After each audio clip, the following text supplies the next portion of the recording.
প্রিয় দর্শক, the daily ক্যাম্পাসের নিয়মিত আয়োজনে আপনাদের সকলকে স্বাগত। পে কমিশনের সর্বশেষ আপডেট নিয়ে আপনাদের সঙ্গে আমি আছি।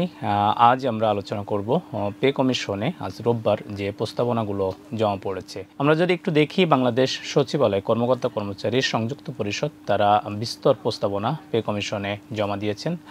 রোববার বেলা 12টার দিকে তারা পে কমিশনের সদস্যদের সঙ্গে মতবিনিময় করতে ঢোকেন এবং পরবর্তীতে তারা আমাদেরকে সেই প্রস্তাবনার কপি যেটা দিয়েছে, আমরা এটা বিচার বিশ্লেষণ করে যতটুকু জানতে পেরেছি, তারা 1:4 নিশ্চিত করার দাবি জানিয়েছেন এবং সর্বনিম্ন বেতন 35,000 করার দাবি তারা পে কমিশনে জানিয়েছেন। এর পাশাপাশি তারা টাইম স্কেল এবং সিলেকশন গ্রেড পুনর্বহালের দাবি জানিয়েছেন। তারা পুনর্বহালের পাশাপাশি পেনশন গ্র্যাজুইটির হার 100% এবং গ্র্যাজুইটির হার 500 টাকা নির্ধারণ করার কিন্তু তারা প্রস্তাবনা দিয়েছে।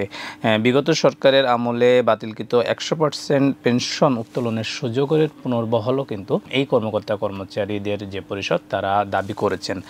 আরেকটা যে বিষয়, শিক্ষা ভাতার ক্ষেত্রে যারা 4টি ক্যাটাগরিতে শিক্ষা ভাতা দাবি করেছেন এবং এটা পুনর্গঠন করার জন্য তারা বলেছেন। এর মধ্যে রয়েছে প্রাইমারি লেভেলে 2,000 টাকা, মাধ্যমিক লেভেলে 4,000 টাকা, কলেজ লেভেলে 6,000 এবং বিশ্ববিদ্যালয় লেভেলে 8,000 টাকা জনপ্রতি কিন্তু তারা শিক্ষা ভাতা নির্ধারণের প্রস্তাবনা কমিশনে জমা দিয়েছে। চিকিৎসা ভাতার ক্ষেত্রে কিন্তু 3টি ক্যাটাগরিতে এই পরিষদ প্রস্তাবনা দিয়েছেন। তার মধ্যে চাকরিতে প্রবেশের সময় 4,000 টাকা, 10 বছর পরে 6,000 টাকা এবং 20 বছর পরে এটি 8,000 টাকার উন্নীত করার জন্য তারা দাবি জানিয়েছেন। এর পাশাপাশি 65 বছরের ঊর্ধ্বে যারা পেনশনভোগী রয়েছেন তাদের জন্য 2,500 টাকার পরিবর্তে 15,000 টাকা এবং অন্যান্য সাধারণ যারা পেনশনভোগী রয়েছেন তাদের ক্ষেত্রে 1,500 টাকার বিপরীতে 10,000 টাকা চিকিৎসা ভাতা তারা দাবি করেছেন। বিকল্প একটি প্রস্তাব কিন্তু পরিষদ দিয়েছে। তারা বলছে 10 লক্ষ টাকা পর্যন্ত চিকিৎসা বীমার সুবিধা প্রদান করতে পারে কমিশন। সচিবালয়ে যারা কর্মকর্তা কর্মচারী আছেন তাদের জন্য বিশেষ ভাতা এবং রেশন পদ্ধতি চালুর কিন্তু তারা একটি দাবি কমিশনে জানিয়েছেন। তারা প্রস্তাবনায় বলা হয়েছে দুদক, মাদক, আনসার, কারা, বিজিবি, পুলিশ, এনএসআই, কোস্টগার্ড, প্রতিরক্ষা, গোয়েন্দা, র্যাব, ডিজিএফআই সহ প্রায় 8 লক্ষ কর্মকর্তা কর্মচারীদের রেশনের আওতায় নিয়ে আসা হয়েছে এবং তাদের ঝুঁকি ভাতা বা বিশেষ ভাতা কিন্তু দেওয়া হয়।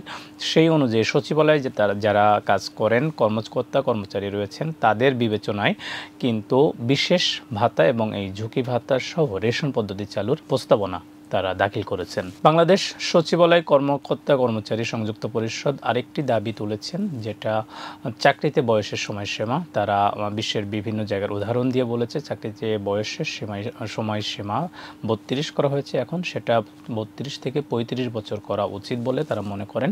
সেই অনুযায়ী কমিশনের সুপারিশ করার জন্য তারা দাবি জানিয়েছেন। পাশাপাশি সরকারি চাকরিজীবী যারা আছেন তাদের বয়স, অবসরের বয়স 59 থেকে পরিবর্তন করে 62 বছর করারও কিন্তু তারা একটি প্রস্তাবনা কমিশনে জমা দিয়েছেন। শ্রান্তি বিনোদনকে 3 বছরের বিপরীতে 2 বছরের ব্যবধানে দেয়া এবং স্বেচ্ছায় অবসরে যাওয়ার জন্য কিন্তু তারা 25 বছরের পরিবর্তে 15 বছর নির্ধারণ করার প্রস্তাবনা কমিশনে জমা দিয়েছেন। এছাড়া আরও কিছু দাবি তারা করেছেন। বাড়ি ভাড়াতে তারা বৃদ্ধির জন্য আবেদন করেছেন, প্রস্তাবনা দিয়েছেন। জুনিয়রদের সাথে সিনিয়রদের সৃষ্ট বেতন বৈষম্য দূরীকরণের পদ্ধতি পুনর্বহাল, বৈশাখী ভাতা 20%-এর পরিবর্তে 100% এবং বিদ্যমান উৎসব ভাতা একটি বেসিকের পরিবর্তে 2টি বেসিকের সমপরিমাণ করার প্রস্তাবনা কিন্তু তারা কমিশনে জমা করেছেন। বাংলাদেশ সচিবালয় কর্মকর্তা কর্মচারী সংযুক্ত পরিষদ একটি স্বতন্ত্র দাবি প্রস্তাব করেছে, সেটি হলো 2025 সালের 1 জুলাই থেকে নতুন পে স্কেল কার্যকরের দাবি কিন্তু তারা তুলেছেন। তারা বলছেন যেহেতু অর্থবছর শুরু হয় জুলাই মাস থেকে, ইনক্রিমেন্ট যুক্ত হয় জুলাই মাস থেকে, তাই সরকারের উচিত হবে, পে কমিশনের উচিত হবে এই সুপারিশ করা যে গত 1 জুলাই থেকেই তাদের যাতে নতুন পে স্কেল ঘোষণা করা হয় এবং জানুয়ারিতে এর বকেয়াগুলো পরিশোধ করে দেয়। এই দাবিগুলো মেনে নিতে হবে।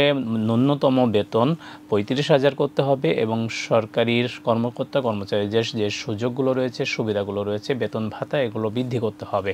যদি এগুলো না করা হয়, এই দাবিগুলো না মানা হয় এবং ডিসেম্বরের মধ্যে পে স্কেল ঘোষণা করা না হয়, তাহলে কিন্তু তারা বৃহত্তর আন্দোলনের হুঁশিয়ারি উচ্চারণ করেছেন। তারা বারবার বলেছেন যে দীর্ঘদিন ধরে পে স্কেল হচ্ছে না, গত 10 বছর ধরে তারা পে স্কেল পাচ্ছেন না। তো সেই জায়গাটাই বর্তমান বাজার মূল্যস্ফীতির বাজারে তাদের স্বাচ্ছন্দ্যে জীবনযাপন করার জন্য এই সুযোগ সুবিধাগুলো প্রয়োজন। তাই ন্যূনতম বেতন 35,000 ধরে 1:4 অনুপাতে গ্রেড ভেঙে কমে নিয়ে এসে 10 থেকে 12টি গ্রেড করে যাতে নতুন পে স্কেল ঘোষণা করা হয়, সেজন্য কিন্তু তারা কমিশনের প্রতি আহ্বান জানিয়েছেন।